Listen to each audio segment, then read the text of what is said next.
মাঝে মাঝে এমনটা হয়, এখনকার জুতার সলিউশন গুলো একদম ভালো না। এটা পরে আর হাঁটতে পারবেন না। আমার সাথে গাড়ি আছে, ড্রপ করবো আপনাকে? আমি কি আপনাকে বলেছি আমার হেল্প লাগবে? আপনাকে দেখে ভদ্র ফ্যামিলির ছেলে মনে হয়। আপনি এরকম রেগে আছেন কেন? আপনাকে চিনি না, হুট করে এসে বলছেন গাড়ি দিয়ে নামিয়ে দেবেন। I am sorry.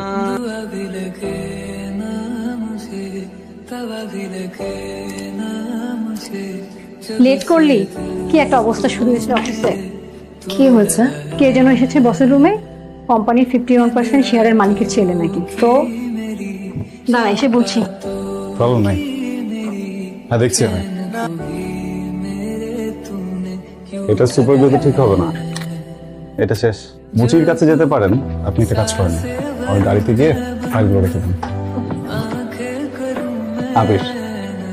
স্যার আমি মুসাইবা। এনিওয়ে, আপনার অফিস ছুটি হয় কখন?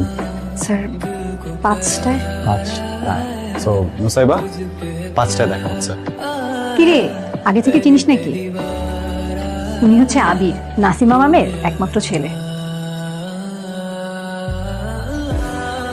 এটা কি হলো? জি আমি তো আপনাকে বলেছিলাম যে আমি 5টায় আসবো। আচ্ছা ঠিক আছে, ব্যাপার না, আপনি আসুন।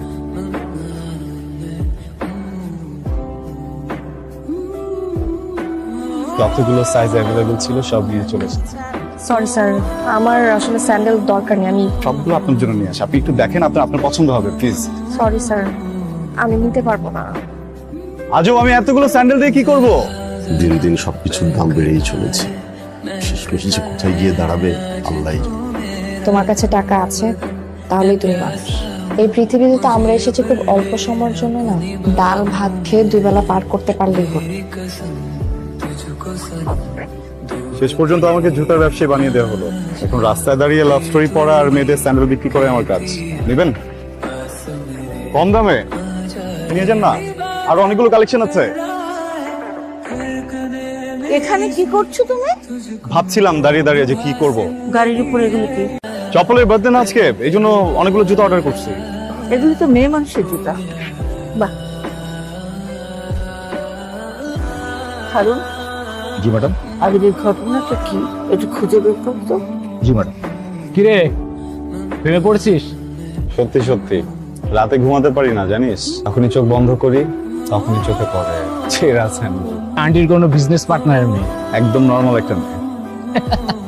তুই হাসছিস কেন? মানে কষ্টে হাসতেছিস। ছেঁড়া স্যান্ডেল এটা যখন আন্টি জানবে না, তোরে যে কোন দিক দিয়ে দিবে এইসব ঘটনা যদি আন্টি জানে না, তোরে কাইটটা কাউয়া দিয়ে খাওয়াই ফেলবে। এসব প্রেম ভালোবাসা বাদ দে বন্ধু। আপনি ভুল করছেন। আমি ভুল বারবার করতে চাই। আমার পায়ের সাইজ 36।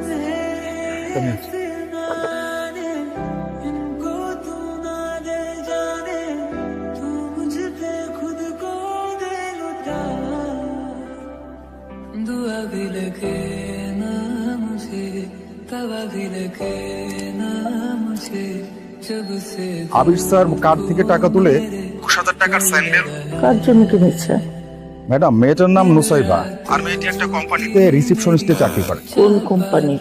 আফাজ স্যারের অফিসে চাকরি করে। রাফাতের অফিসে চাকরি করে। বাসার ঠিকানা জানো? জি ম্যাডাম জানি।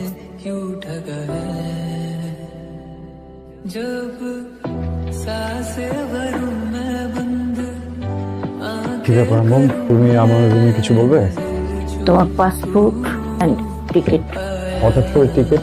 পরশু 7টায় তোমার ফ্লাইট। বাবার কাছ থেকে ঘুরে আসো। আই এম সরি আম্মু।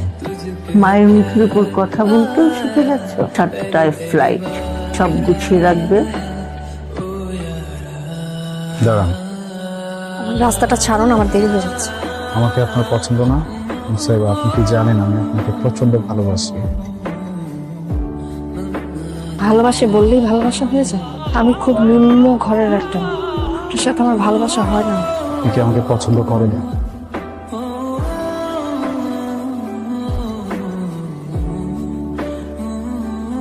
আমাকে বিরক্ত করবেন না।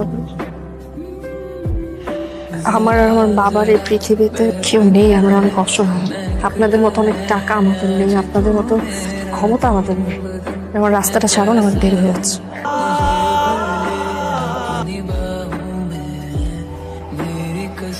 আপনাকে দেখতে এলাম। আপনাকে তো ঠিক চিনতে পারলাম না। চেনা জানার জন্যই তো আসলাম। আপনাদের টাকার খুব দরকার হয়ে পড়েছে, বুঝতে পারছি। আপনার কথাটা ঠিক বুঝলাম না। একটা বাচ্চা মেয়ে এত কিছু বুঝে, আপনি বুঝতে পারেন না? আমি আবিরের মা। আজ রাতের মধ্যে শহর ছেড়ে বহু দূরে, যেন আমার ছেলেটা তোর মেয়েকে স্বপ্নেও খুঁজে না পায়। তা না হলে তোদের বাপ মেয়েকে গুম করে ফেলতে। এখানে কিছু মিষ্টির প্যাকেট আছে, ইচ্ছে করে খালি প্যাকেট এনেছি। সবার পেটে সবকিছু হজম হয় না। তুমি নুসাইবা, কি মিষ্টি দেখতে তুমি। আমার ছেলের পছন্দ আছে বলতে। আপনারা তোমার বাবার সাথে কথা হয়েছে অনেকক্ষণ। যাও, ঘরে যাও।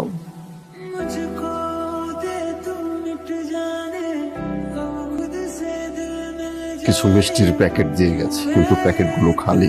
সবার পেটে নাকি সবকিছু সহ্য হয় না। কাল ভোরে তোমার ফ্লাইট, তুমি এখনো কিছুই গুছাওনি। আমি তোমাকে একবার বলেছি মা। আবির, তুমি এখনো অনেক ছোট। আমি তোমাকে বুঝিয়ে বললেই তুমি বুঝবে না। হারুন, নিয়ে যাও। বাবা, এটা ঠিক হচ্ছে না। আমি কিন্তু পুলিশ থাকবো। ঠিক হচ্ছে না, তারা ছাড়েন। ট্রিটমেন্ট চলবে মাত্র 2.5 মাস। আমাকে কিসে ট্রিটমেন্ট দিচ্ছেন আপনারা? আসলে আপনাকে এখানে থাকতে হবে, আপনার মায়ের অর্ডার। আমার মতো একজন সুস্থ মানুষকে রিহ্যাবে আটকে রাখবেন, আমাকে এখানে আটকে রাখার কারণ কি? নুসাইবা, আপনার মা হয়তো এতক্ষণে বাবা মেয়েকে জ্যান্ত করতে ফেলছে। আমি কি আপনাকে বলেছি আমার হেল্প লাগবে? মাঝে মধ্যে এমনিও চলে আসে। আজও আমি এতগুলো স্যান্ডেল দিয়ে কি করবো? আমাকে বিরক্ত করবেন না আপনি।